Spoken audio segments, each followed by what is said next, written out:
संसदेमध्ये विरोधी पक्षनेते राहुलजी गांधी साहेब व इतर खासदार विरोधातले हे संसदेमध्ये आमच्या पक्षातील खासदारांसोबत किंवा मंत्र्यांसोबत चर्चा करायला का घाबरत आहेत, ते बाहेर का निघून जात आहेत, यावर काय बोलणार आहात का नाही? अभिजित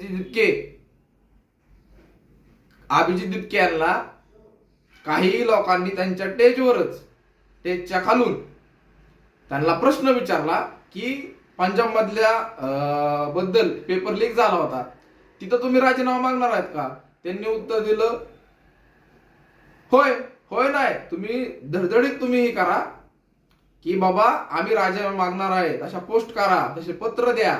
इतर राज्यात सुद्धा पेपर लीक झाले आहेत, कर्नाटकमध्ये सुद्धा झालेले आहेत आणि राजस्थानमध्ये बी झालेले आहेत मागच्या काळामध्ये, आणि तेलंगणामध्ये बी झालेले आहेत आता, म्हणजे सरकार असताना राजस्थानमध्ये काँग्रेसचं.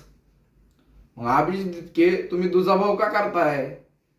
सगळीकडे हे करा ना. अभिजित दिपके तुम्ही फक्त भाजपला टार्गेट करताय, इतर पक्षातल्या लोकांना टार्गेट का करत नाही? तिथेही सरकार आहेत ना त्यांची.